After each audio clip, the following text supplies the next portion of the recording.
Good afternoon, everyone. Thank you for joining on this fine Monday in Wyoming.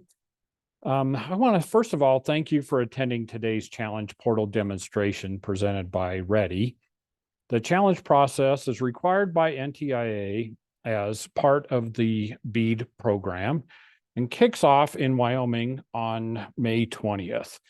And I would just put a plug in right now that if you plan on submitting challenges, we would just ask that you get those in as early in the 30-day process as possible.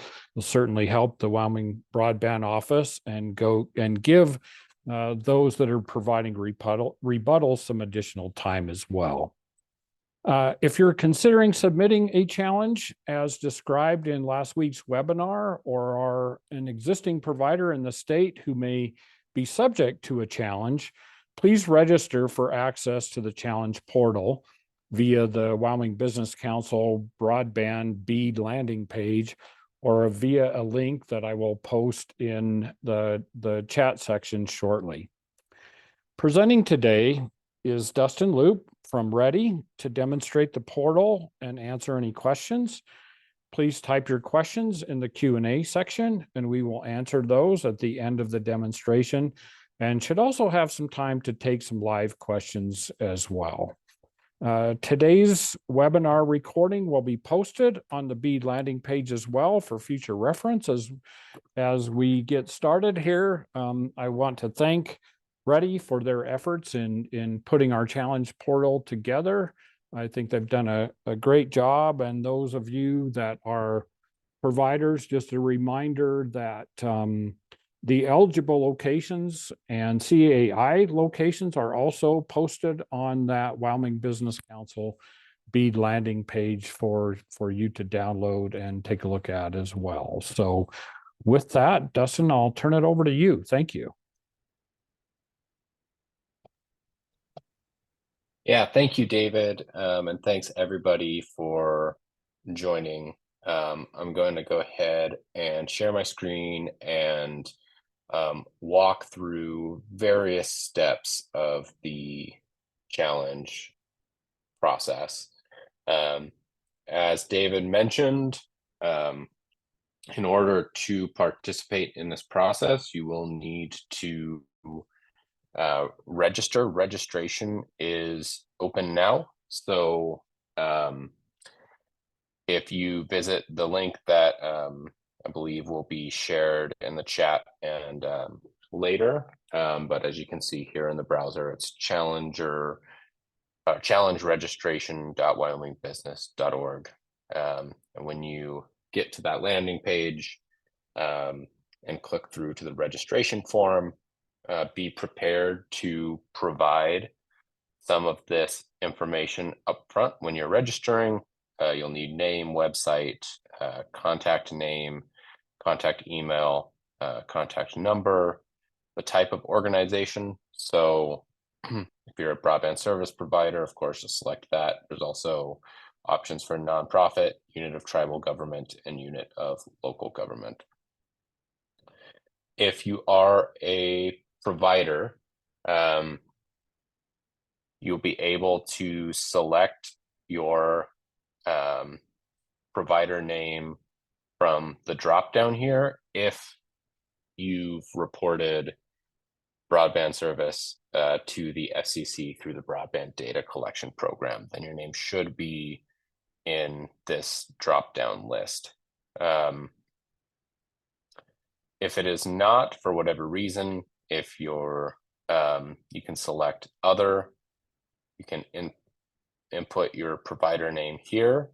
If you have a provider ID, which provider IDs are given to any entity or provider that's reporting to the broadband data collection program.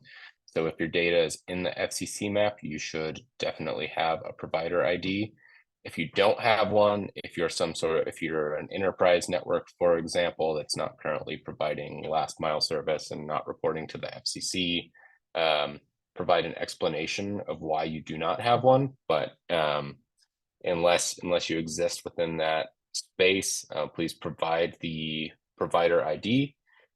This is important because this makes sure that any planned services challenges or enforceable commitment challenges get linked to the proper provider, and that when or if any of your service gets challenged, you have the opportunity to provide a rebuttal, and that process is streamlined both in the notification and the population of those challenges within your portal and your dashboard.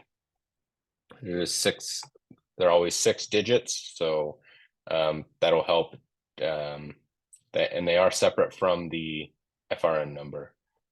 So we'd want both the provider ID and the FRN number as well as the employee identification number, address, and then any other documentation that you would like to add to help validate your organization's identity. But that's not required, only if you believe it's helpful or if there's anything that you want to clarify to help streamline the approval of your registration. You'll hit finish. It will submit. You'll hit a landing page like this. And then when you first hit submit, you'll just get a thank you note. It says thank you for registering. That'll confirm that your registration was received. You will not have access until your registration is approved, at which point you will receive a second email. This one will have an account setup link, and you'll sign in. And there's not a whole lot of setup, but you'll sign in using this link. And then once you've done so, you're set up and you're ready to submit any challenges when the window opens.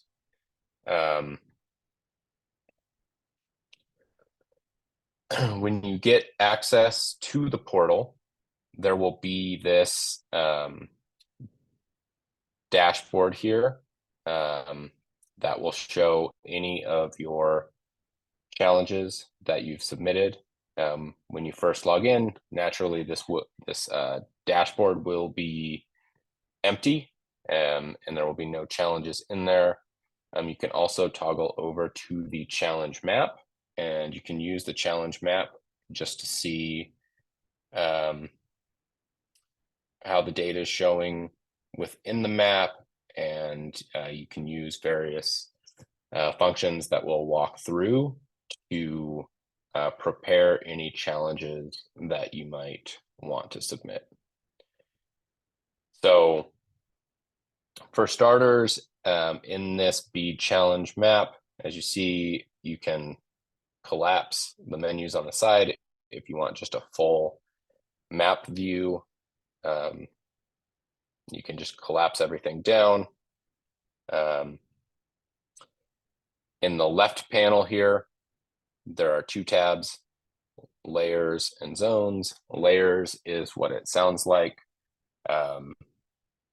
It's just different layers and filters that you can use to get different views of the map depending on what you're trying to do.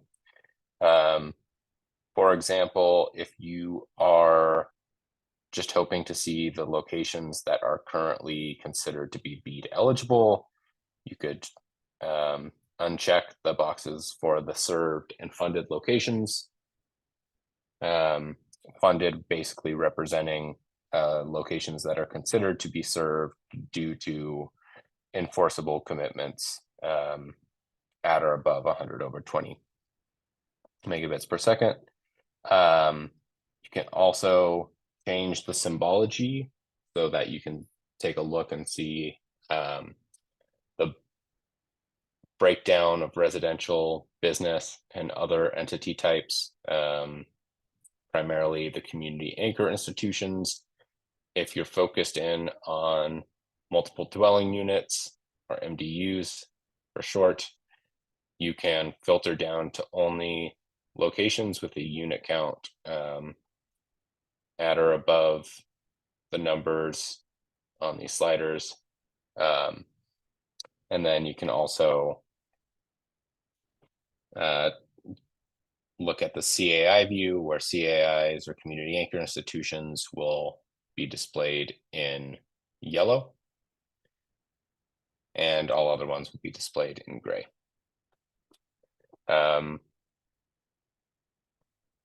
You can also look for locations that are funded by various programs.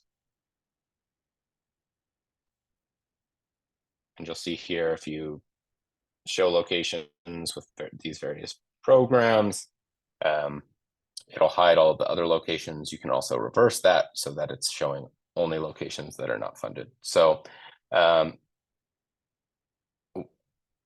other filters essentially work the same way, but apply to technology or the service provider that provides service at a location. So won't spend too much time on that. Happy to go into it if there are questions. There's also a layer here for the census block groups. So you can see here, you can toggle this on or off depending on your preference. There's also the census block layer. This functionality can be helpful when thinking about area challenges, since those operate on a census block group basis. You can also change the base maps so that if you want to look at an area based on the satellite view, you can use that, or if you prefer a light or terrain map, you can also use that. But the default is set to the dark. The other thing that you can do in working with the map and preparing challenges is that you can add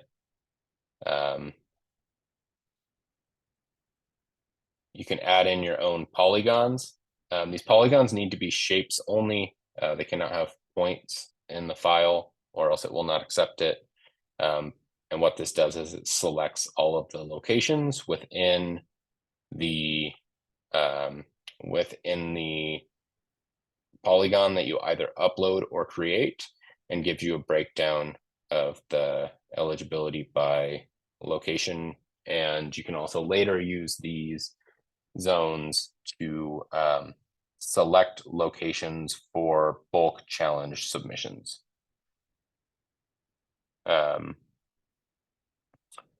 There are several ways in which you can create these zones. If you already have the polygons that you would like to upload, you can import a KMZ, KML, or GeoJSON file. Or if it's a small area and you just want to select it, you can draw a polygon on the map like that. And then moving forward, once you've spent some time with the challenges, with the challenge data and the map, and have prepared your challenges, on the right panel here, you'll see that option to add a challenge. And once you do that, it opens up this navigational menu where you'll see the option to select from 4 different challenge categories. There's planned or existing service, enforceable commitment challenges, provider service level, and anchor institution challenges as well. So there, under each one of these, there are nested challenge types. So we'll just go through those really quick, and then we'll run through the flow of at least one, maybe several of the challenge types. So under planned or existing service, you'll see there's 2 pathways here, planned or existing service pathways. Both get reported to the NTIA as planned service challenges, so they require much of the same evidence, and all of the evidence requirements that you'll see here can be found in documentation that the Wyoming Broadband Office will be providing. Under enforceable commitment, there's two challenge types. Either a location is covered by an enforceable commitment, or a location is not covered by an enforceable commitment. And as a reminder, you really only need to submit these challenges when the current data does not reflect what you believe it should. If you're challenging a provider, then you would use the provider service level challenge category. And under this includes the availability, speed, latency, data cap, technology, business service only challenge types. And then under anchor institution, you have your location is an anchor institution, location is not an anchor institution, and then location is served or location is not served, as well as missing anchor institution challenges.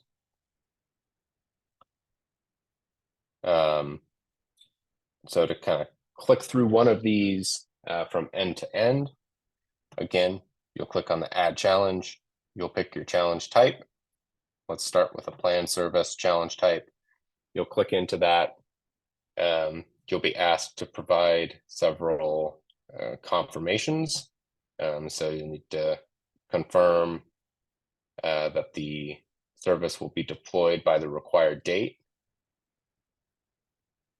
the technology type of the planned service, the speeds that will be made available under any deployed service from this challenge, confirming that it will meet the latency requirements of reliable broadband, as well as identifying the types of buildings and customers that the service will be available to.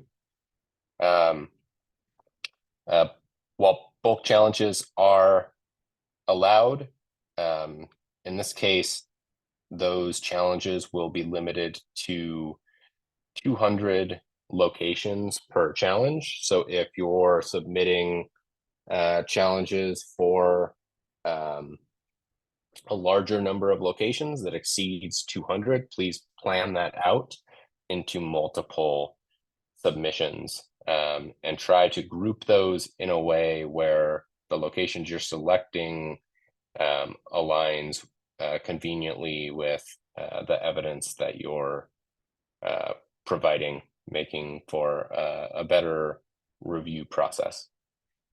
So when you get to this step and you put in the parameters for the challenge, you know, the technology, speeds, the attestations, all that, you'll need to select the locations that will be included in your challenge. So there are a couple of ways you can do that, and this depends largely on how many locations you'll be including in your challenge. So if it's just one, you know, you can search for the location and you can add it manually. Obviously, the one-by-one addition of locations doesn't scale very well. So depending on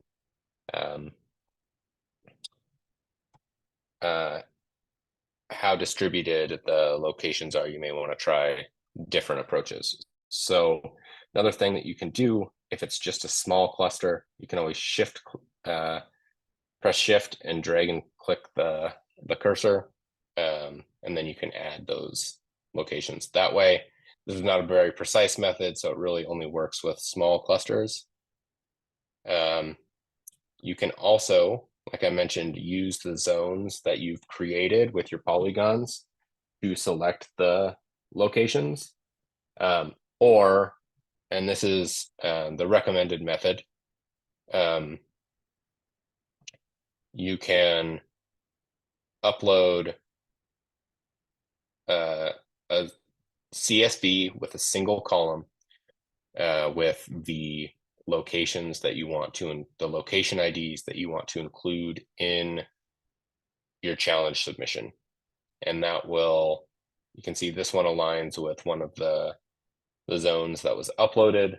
But this makes sure that there are no kind of incidental locations picked up and getting selected if it's not quite precise enough.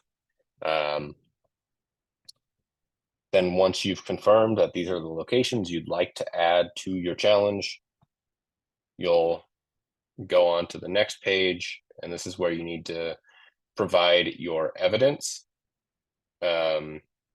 If your evidence file, if any of the files are, if they exceed 100 megabytes, then please compress them into a zip file and do your best not to exceed 500 megabytes for a total file upload size. If you're having any issues with that, reach out. You'll be required to upload evidence in order to proceed. And then you'll be able to move to the next step, which is just an attestation that certifies that you have legal authority to submit this challenge on behalf of the challenging entity. That's the organization name that you're registered under, and that all of the included data is, to the best of your knowledge, true, complete, and accurate. You'll go ahead and submit the challenge. And then if you go back to your challenge dashboard, you will then see that challenge reflected here. And you'll be able to look at and confirm the various details to make sure that they align with what you intended to submit, verify that it included all of the locations. You can download the list of locations if you want to verify off portal, or you can simply scroll through. You can look at up to 50 locations on a single page here. And then as your challenge proceeds through the review process and determinations are made, whether to determine whether it's accepted or rejected and whether it moves on to the rebuttal phase,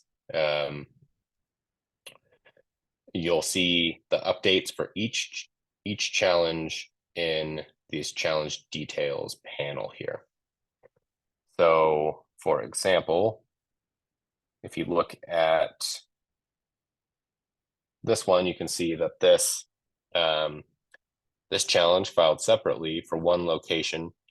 That location was accepted in initial review, meaning that it passed that minimum level of evidence test, and then you'll be able to see along the way what the current status and any updates to that challenge.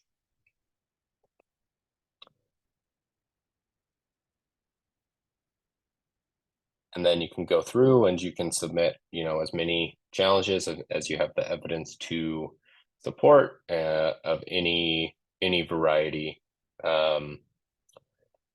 So I think that's maybe a good place to pause for questions. Maybe just one thing before we get into the questions, and we might be able to walk through this a little bit later, but this dashboard is not only for tracking your own challenges during the rebuttal phase. It is also the dashboard where you will see any challenges against your service if you're a provider, or you'll be able to see all of the challenges that are open for rebuttal generally.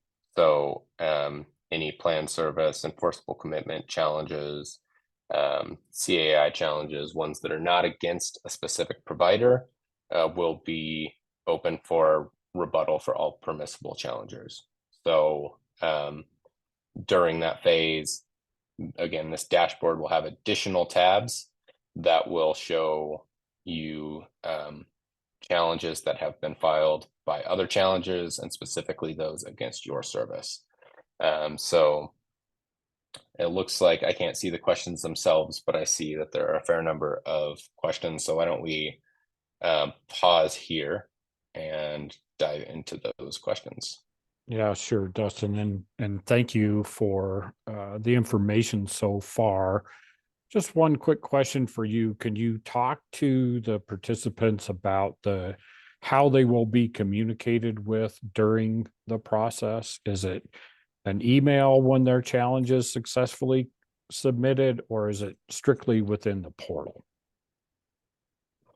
Yeah, so that's a great question. There are certain steps along the way where there will be emails sent out from the portal that is, for example, announcing that the challenge window is open, announcing that the rebuttal window is open, an occasional reminder, um, and then specifically if a provider is registered in the portal and has correctly provided their provider ID, either by selecting their name from the dropdown or including that provider ID in the registration under other, then an email will be sent directly from the portal to notify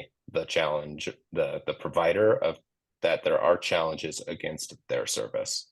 And then for others that aren't registered in the portal, then that email will come manually, and then they'll have to go through the registration process to access those challenges in the portal. So again, another plug here to register early, but to the specific question, there aren't notifications for every update to individual challenges. So the dashboard is an important tool to track what's going on, and thankfully you don't need to click into each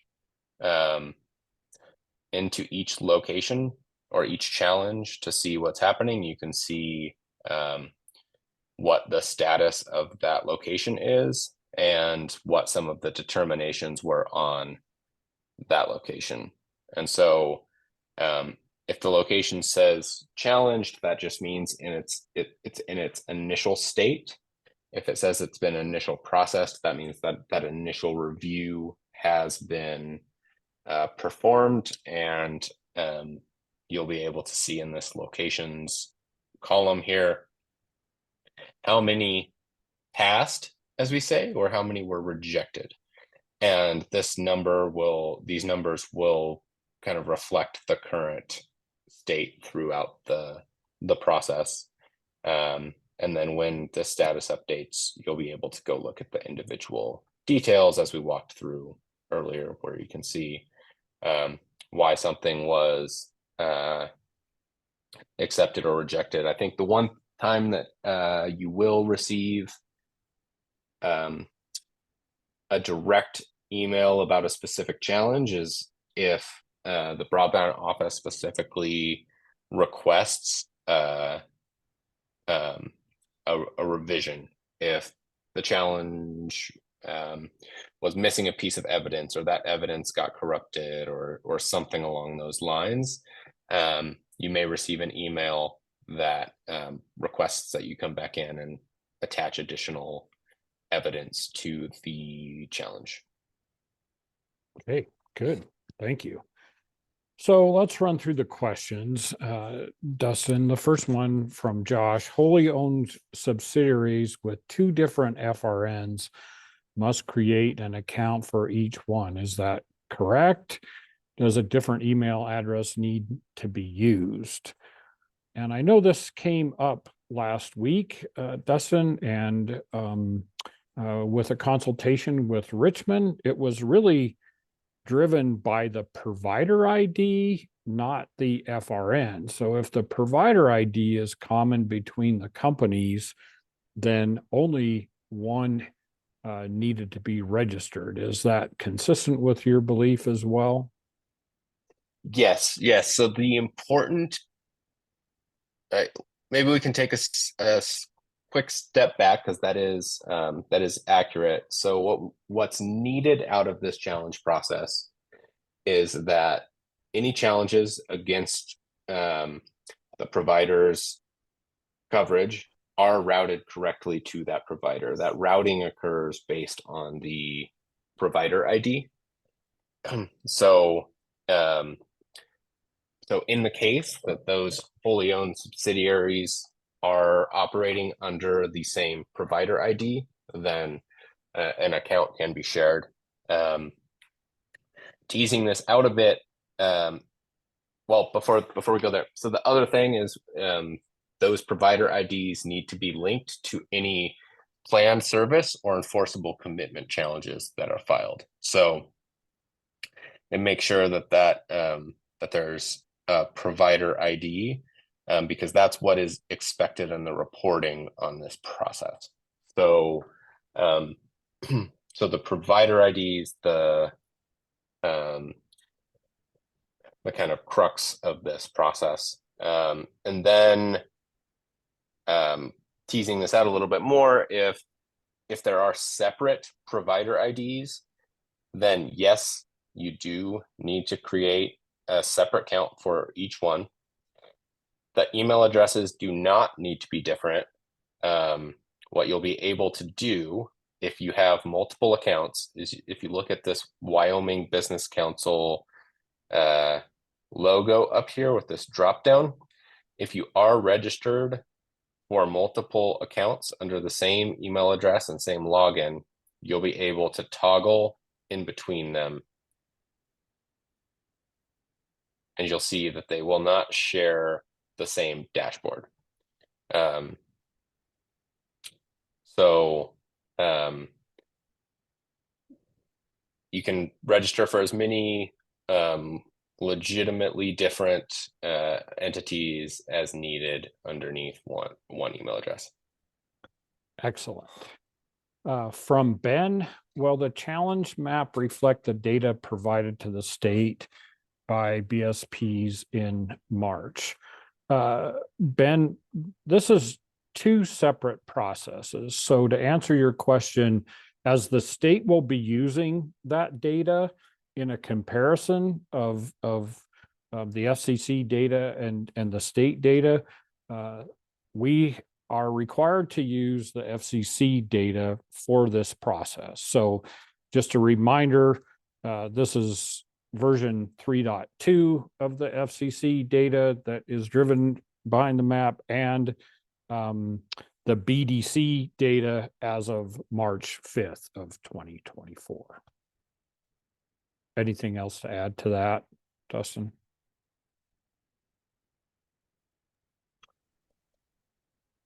Not a whole lot to add. I mean, it takes, I guess, just if you look at the map here, like David was saying, this is the baseline map based on the FCC baseline, and then there's some data layered on top of that. Primarily in this case, what we're looking at is locations where there has been funding awarded. And so that's kind of where that deduplication of these locations would be additional data that's added on top of that, you know, and is still tied to the FCC map, but worth noting. Yeah, and one other thing to follow up on that as well, for those of you that received ARPA CPF awards, those locations were part of our deduplication, and they are reflected as enforceable commitments on this map as well. The next question, does the max locations per challenge of 200 locations apply to all challenges, or does the limitation vary based on challenge type? So the 200 location cap is a maximum across all challenges, although there are several challenge types, in particular CAI challenges and the speed challenges that would be limited to one location per challenge. So the plan and existing service challenges, the enforceable commitment challenges, and the availability, data cap, technology, and business service only challenges are all set to a 200 max location challenge. And then the other types are location by location basis. Good, thank you.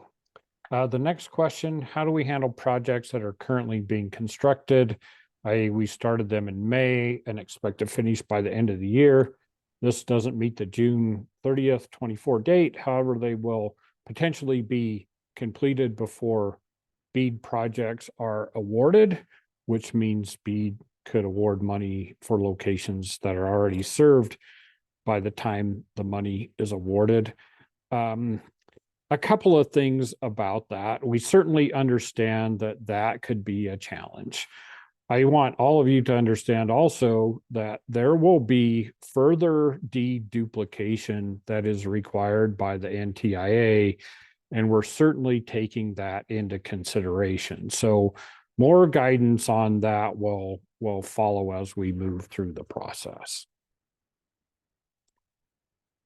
Let's see, from Mike, it was unclear on last week's call if CAIs could be uploaded in bulk, but it was also offered if they could not be uploaded in bulk, they could be sent outside the portal. How should these be sent? Mike, I can tell you that the CAIs, as far as a bulk challenge goes, would certainly be under that 200 because there were not more than 200 on the list. And beyond that, I think it would be a fairly small amount that would be challenged. So I think that would certainly fit into that 200 per challenge limitation. Dustin, anything else about that? Yeah, I can click through the CAI challenge type and we can kind of talk through it. I'm unclear on exactly which type of CAI challenge we are talking about here. Whether we're talking about adding locations that are not on the map or whether we're talking about challenging the service that's reported on the maps. Maybe Mike, if you're still on, if you could, maybe we can go on to the next one and get clarity on the specific type of challenge, and then we can talk through that. And if we don't hear back on that, then we can still come back to this one, and I'll just pick one and talk through it, but it would be helpful to have that context. Okay. The next one is from James. Is there any sort of API or integrations to use ready.net portal data in other GIS tools like ArcGIS or QGIS? If not, are there any plans to publish underlying data sets and their corresponding documentations that will be represented in the challenge portal? Of course, there may be some restrictions around direct data sharing for things related to the CostQuest fabric, but other data like high cost program commitments should be pretty open.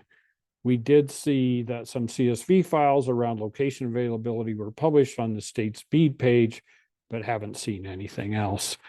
You want to answer the first part of that, Dustin, and then I'll answer the second part of it. Sure, yeah. So there is not any API or integrations for the Ready.net challenge portal. There are certain places where there are limited downloads of data. So, for example, when you filed your challenges, of course, you can download the data that you've attached. You can download the locations that have been challenged, and then once those have been adjudicated, you'll be able to download them and see the status per location. And then if you're looking at a particular area also, you can download under the zones, the location, each location and the classification under BEAD. But that's the extent of what is really available for download through the portal itself. Okay. And James, there are some restrictions, obviously, with the CostQuest fabric.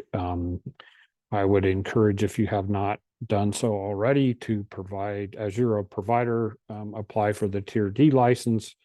That does give you some additional data. In fact, CostQuest will at some point then send you the entire latest version of the entire data set so that you can utilize that in your local tools as well. And then as far as other data like the high cost or the locations after the challenge that will be available, more information will follow on that as those are developed, and we will continue to communicate to the providers and others of interest when that data becomes available. And again, yeah, the best place will be to watch the Wyoming Business Council's BEAD website as well as we go along. Ben, do we register our parent company only or parent company and affiliates? I think you did a good job at answering that question, Dustin. They can certainly, if they have different provider IDs, can certainly register multiple ones under the same email if that's necessary. But if there is one provider ID for the parent company that covers all the affiliates, then that would be one registration. Dustin, anything to add to that?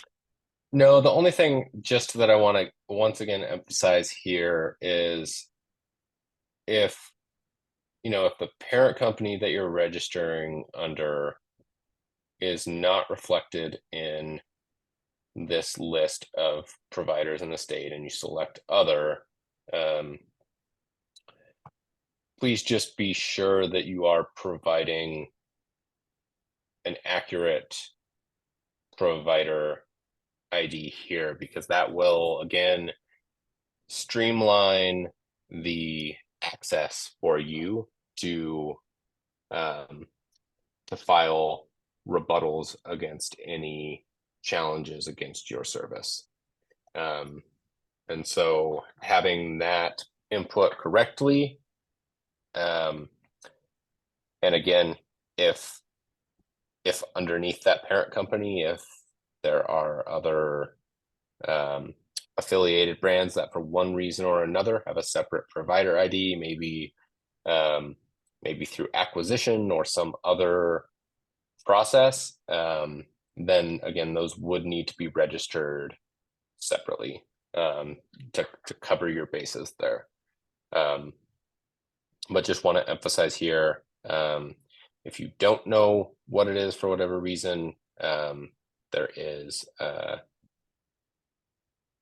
table of all of the providers with their provider IDs available here, and it's linked from the registration page, so you can quickly, look it up and input it over here. Great. So I'll follow up just to the CAI upload question. For Mike, it's a determination if a CAI is served or not served. Got it. Okay, so that is helpful. So what I can say now is this is based on a single location challenge. So currently this does not support the bulk challenges, but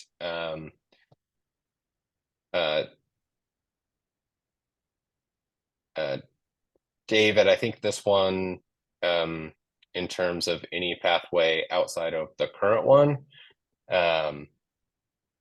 let's have a discussion on that and get back to Mike and maybe post that along with when the recording's available, because I think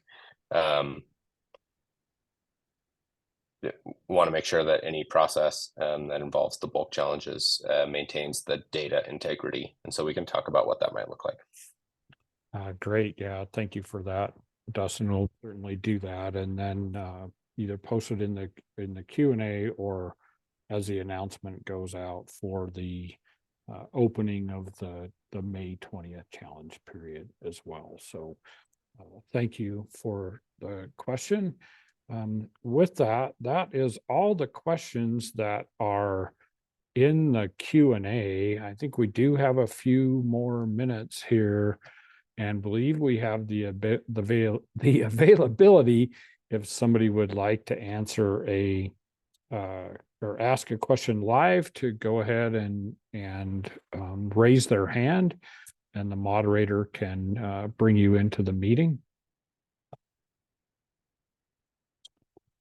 So as we're waiting for that, if there are any questions, just a reminder again, we would ask that you go ahead and register if you have not already, if you plan on submitting challenges, or in the off chance that you're a provider in state and would be subject to challenges yourself.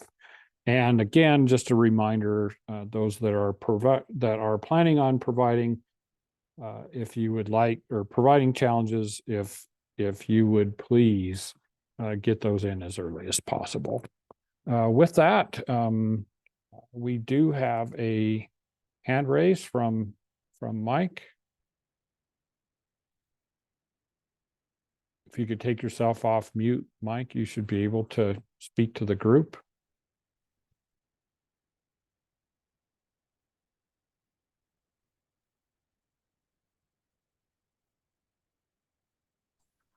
There we go. Took me a second. That's so good. Dave, so screenshot evidence of existing services that we may have, are addresses acceptable, or do we have to include the location IDs on those screenshots? The evidence, Mike, would have to include the location ID so that we're assuring that we're matching that up to an existing location. Okay, thank you. Anyone else?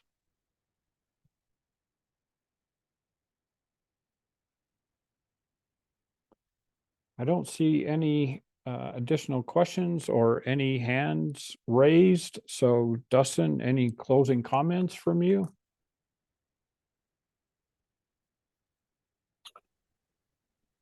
No, I think covered some good ground. Appreciate all the questions, and look forward to supporting this process. Yeah, and I would say echo that. I certainly appreciate all the questions, but as much as that, appreciate for all of you that have joined today to learn more about the process, and we'll look forward to your participation starting on May 20th. So with that, we will end the webinar. Thank you all again.